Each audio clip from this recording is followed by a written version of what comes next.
Hai guys, balik lagi bersama saya Christian, founder dari Nordic Coffee. Ya, di depan kalian ini biasanya kita suka nge-review alat ya. Tapi enggak, kali ini kita mau coba segmen terbaru, yaitu kita mau bahas mengenai istilah kata dunia specialty coffee ya. Specialty coffee. Jadi di sebelah saya ini ada Mas Ziki. Mas Ziki ini kalau saya bilang salah satu barista yang dulunya barista tapi sekarang sudah jadi owner coffee shop yang sukses. Istilah kata dengan brandnya apa? Brain ya? Brain Coffee. Alamatnya di mana Mas Ziki? Wonokromo Tangkis nomor 52. Wonokromo Tangkis nomor 52. Nah, kita ke segmen kali ini kita tuh mau bahas soal attitude barista. Oke. Nah, ini isunya hangat banget ya. Lagi hangat-hangatnya. Lagi hangat-hangatnya mengenai attitude barista yang sekarang ini nih. Kok kita ngerasa, kalau aku pribadi ngerasa kok sekarang kayak mental dan attitude-nya barista-barista sekarang ini kok kayaknya gitu ya, cenderungnya turun ya. Oke.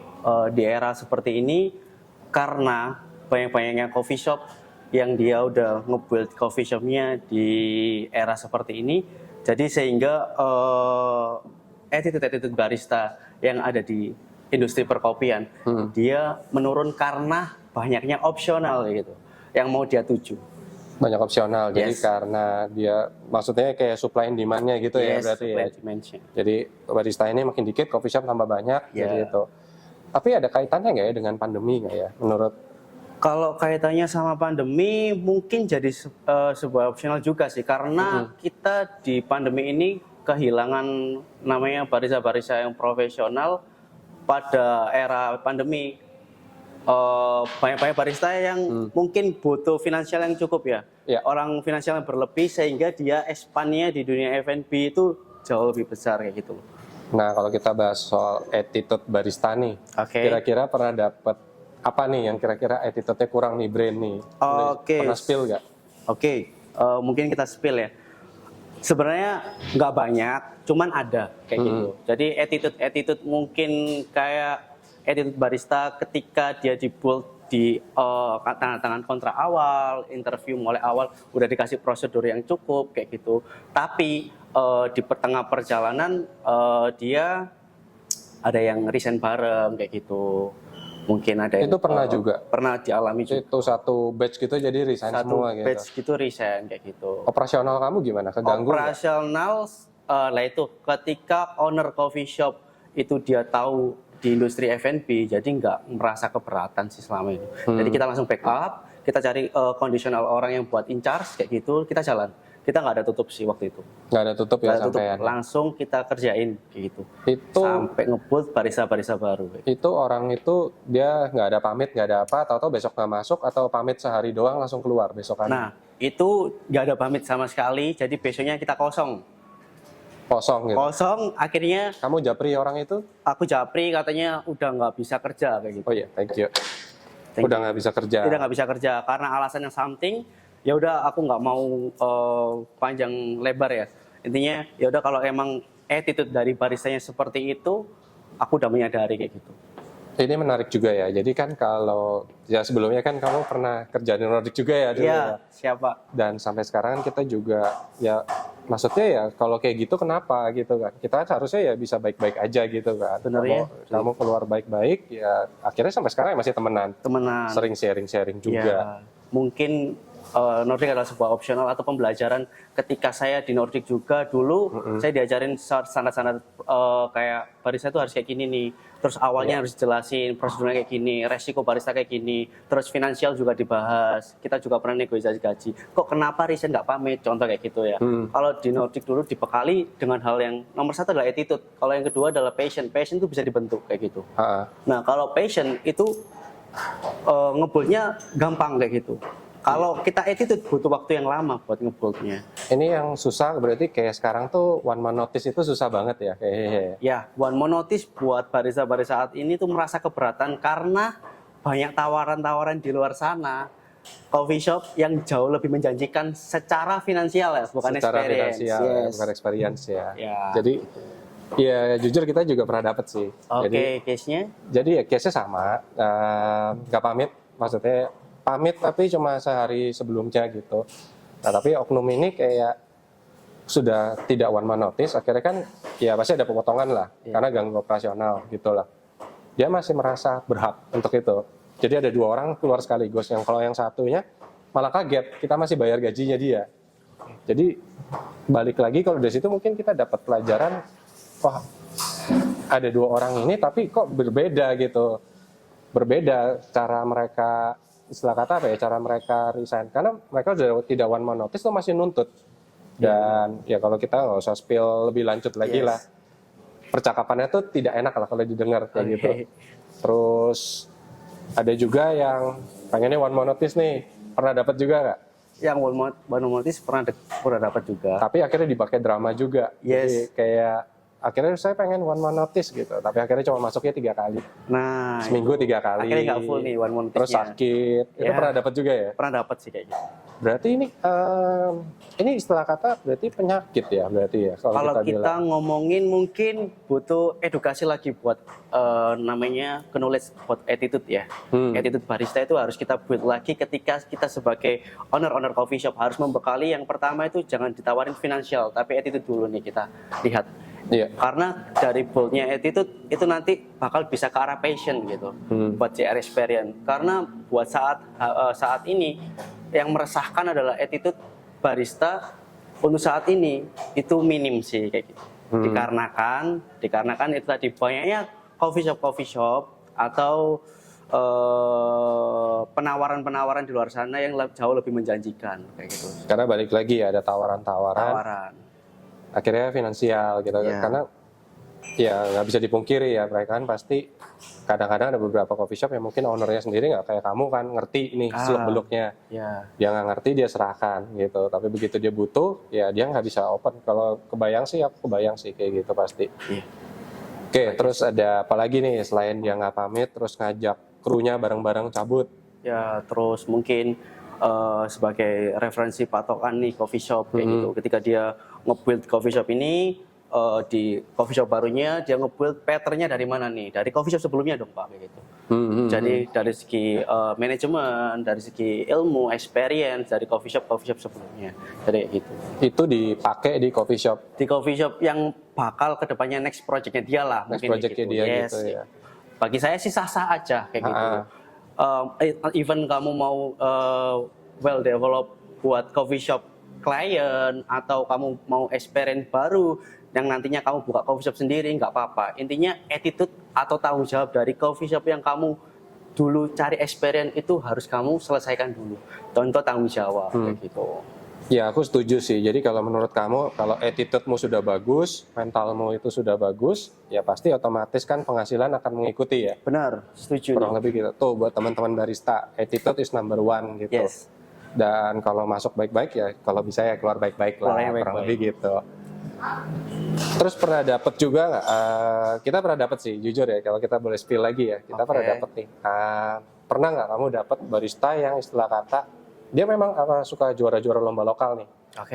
Ada track recordnya bagus nih, juara lomba lokal, misalkan latte art, manual brew, tapi nggak ada pengalaman kerja. Maksudnya pengalaman kerjanya minim banget. Tapi begitu kamu kan tertarik pasti kan, wah baristaku ini gitu. Kita panggil dari resume, langsung offering salary tinggi banget. Pernah nggak dapat seperti itu? Kalau saya sendiri mencari barista itu yang dia itu mulai dari nol experience gitu. Nol ya? Nol, jadi dia fresh graduate gitu. Karena dengan fresh graduate dia itu menangkap buat materi, terus sikap, terus attitude itu masih bisa ke build gitu dengan orang baru. Emang sulitnya kita ngebuildnya dari awal, tapi kalau udah jadi nih, bagusnya dia menjadi orang yang setia. Lebih setia. Iya, karena dia itu tahu mulai dari prosesnya gitu. Kalau kita ngebuildnya dari nol ya berarti ya. Kalau dari experience, ya itu adalah plus dan minus. Jadi resikonya gitu, dia harus mengasih matok atau harga atau finansialnya itu jauh lebih tinggi kayak gitu. Berarti ini sebenarnya kayak gambling ya, 50-50 sebenarnya ya. 50-50. Karena kita juga kadang-kadang tuh pernah dapat juga, dia tuh sebetulnya nggak passion, pengen tahu-tahu juga dari nol gitu. Tapi ya ujung-ujungnya akhirnya ada yang jadi juga gitu. Tapi ada juga yang nggak jadi, istilah kata gitu. Kalau kamu lebih milih berarti dia dari nol ya? Fresh graduate kayak gitu. Gak ada pengalaman sama sekali gitu. Kamu didik. Kalau masalah pengalaman mungkin kayak dia di dunia perhotelan mungkin nggak ada masalah sih. Pokoknya dia ada di F&B.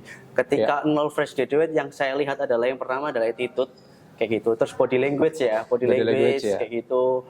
Terus cara dia soft skill buat communication kayak gitu. Itu penting sih kayak gitu. Jadi kan kalau kamu di kontrak, di tempatmu ada kontrak juga? Ada kontrak sih gitu. Ya, di tempat kita juga kadang-kadang pernah ditanyain kalau nggak salah, ini kok saya harus kontrak sih gitu. Ya berarti itu sebenarnya hal lumrah ya berarti. Hal yang lumrah di dunia kerja ya. Nah, menurut kamu itu notice 30 hari sebelum itu wajib dimasukkan ke kontrak atau tidak? Wajib kalau bagi saya. Kamu masukin ke kontrak tuh? Yes. Wajib 1 month notice gitu? 1 month notice. Oh, oke. Dan oke. ketika dari awal udah dijelasin dari prosedural kayak gitu, terus kamu di sini gajinya segini ya, terus kamu dapat insentif global, terus kamu dapat insentif personal, kayak itu ada gaji pokok, setiap harinya kamu dapat jatah makan, kayak gitu, udah jelas. Jadi mau lanjut atau enggak nih kayak gitu. Kalau udah oke, aku udah setuju, udah tanda tangan kontrak beserta materai, ya udah, berarti kamu udah tahu konsekuensinya gitu. Oke, berarti nggak harus cuma dikasih tahu doang, tapi Yes. wajib dicantumkan juga di kontrak. Dicantumkan Ya, semua 30 di kontrak hari. kayak gitu. Ya karena kita juga pernah dapat, saya nggak ada kewajiban untuk 30 hari kerja gitu. Aduh. Pernah dapat dan itu ya di chat juga seperti Iya, itu. Kita juga pernah dapat. Oh jadi kalau kamu tuh kamu masukin ya ke kontrak, Iya. wajib 30 hari kerja. Wajib 30 hari. Itu kalau ada 30 hari kerja ada punishment-nya? Kalau tidak 30 hari. Punishment-nya Ada potongan? ada berarti. potongan, terus kalau dia nggak dapat surat referensi kerja dari BRIN kayak gitu. Tidak dapat surat referensi kerja? Iya, itu penting buat dia expand ke coffee shop. Kalau tidak selanjutnya. 1 bulan Yes. itu ya berarti. Oke. Terus Zik, ada pengalaman apa lagi nih? Kalau mau sharing nggak? Oke, terkait sharing attitude barista itu yang utama ya. Jadi buat Kukris sendiri aku mau tanya nih, pentingnya attitude di dunia F&B itu bisa dijelasin nggak detail itu? Biar orang-orang di sini juga notice bahwasanya attitude di dunia F&B itu nomor 1, hospitality adalah nomor 1 kayak gitu. Oke, jadi kalau kita sendiri ya basically kan kita juga dari dulu di SOP kita juga ada kan ya. Attitude is number 1 sih gitu loh. Attitude itu nomor 1 karena menurutku apalagi dunia specialty coffee ini ya itu kayak sempit banget sih. Yes. Kamu nanti ya kita istilah kata antar owner aja saling kenal kebanyakan. Rata-rata walaupun aku mungkin nggak kenal semuanya gitu loh. Attitude sih penting banget karena itu jadi modal sih sebetulnya. Modal banget lah. Oke. Itu modal kamu untuk berkarya di tempat lain juga. Dan kalau kamu misalkan attitude-nya nggak bagus, itu kalau tapi kamu masih mau kerja lagi nih di dunia F&B, menurutku jangan deh. Kecuali kalau kamu memang pengen pindah di bidang yang lain banget gitu loh.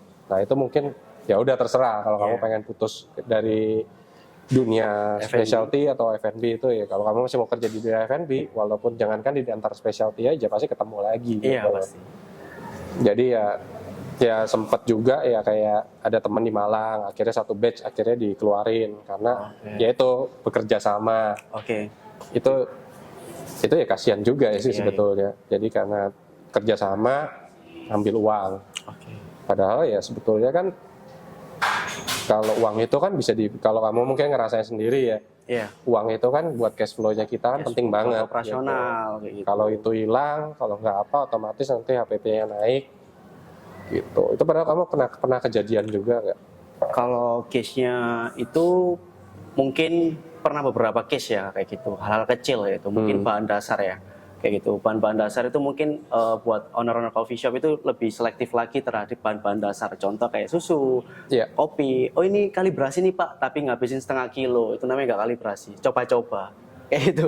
Jadi itu kan juga ngobrolnya di HPP ya kayak gitu. Jadi sebenarnya kita balik lagi kayak kecolong-kecolongan, hal-hal kecil itu yang harus kita mungkin tindakin ya. Contoh dengan educate kayak gitu. Standar cari kalibrasi kayak gimana, terus yang kedua cara ngitung inventory bahan kayak gimana, kayak gitu. Ya balik lagi nih kayak masalah HPP ini juga ada satu penyakit lagi yang betul muncul ya. Kayak kalau kita ngerasain sih lebih kayak barista dermawan. Barista dermawan. Pernah dapat ya? Pernah dapat. Jadi si barista ini kan temannya banyak. Barista ini temannya banyak nih. Banyak terus temannya main. Kalau nggak saudaranya main. Atau kalau nggak ya keluarga dekatnya main. Hey, set dikasih Pak silakan. Komplimen. Gitu. Komplimen. Ngomongnya komplimen kayak gitu. Pak silakan. Gitu. Aja satu nggak bayar. Tapi kalau kita bayangin misalkan satu shift ada 4 orang gitu. Iya, kayak gitu semua kayak gimana? Iya. Ya, terus juga pernah ya kadang-kadang main-main latte art lah, terutama kayak latte artis nih, saudara-saudara yang suka latte artis ya. Iya. Kita nggak nyalain, tapi kalian juga pasti pernah kan. Sret, emang ada orderan? Nggak ada Pak. Ngapain? Kalibrasi. Kalibrasi. Bener ya, alasannya sama ya? Benar, case-nya sama. Kalibrasi. Bikin gambar pattern. Gambar pattern. Sebenarnya kita juga nggak itu, asalkan izin sebetulnya. Boleh nggak? Iya. Gitu ya. Kayak dulu saya di Nordic juga sempet nih, kayak Pak saya pengen belajar latte art dulu. Saya pengen kalibrasi, bawa pin sendiri dan izin sama owner lah, pemilik. Kayak kamu pengen nge-build latte artmu atau kamu pengen kalibrasi, izin sama si owner. Owner tuh bakal ngasih kamu solusi kayak gitu. Jadi kamu jangan memutusin sendiri kayak gitu. Bahwasanya, alah nggak apa-apa, jangan kayak gitu. Nanti rantai industri kita itu bakal terputus karena dari segi finansial kita gajinya juga nggak bisa maksimal, dari segi insentif kita juga nggak bisa karena baliknya adalah kebocoran output item kayak gitu. Jadi itu bisa juga dari Barista Darmawan. Ya kayak kita juga pernah nih, kok tau-tau bin 500 gram hilang, 500 gram itu setengah kilo loh. Alasannya katanya bersihin grinder. Itu. Tapi di batch yang sama, selanjutnya kan grinder bermasalah lagi nih. Setelah ditegur, dikasih punishment, hal itu nggak kejadian lagi. Itu juga pernah ya berarti ya? Pernah kayak gitu. Jadi harus digembleng dulu ya. Berarti ya mungkin harus ada ya, kalau di kita memang sistemnya selalu ada reward dan punishment sih gitu loh.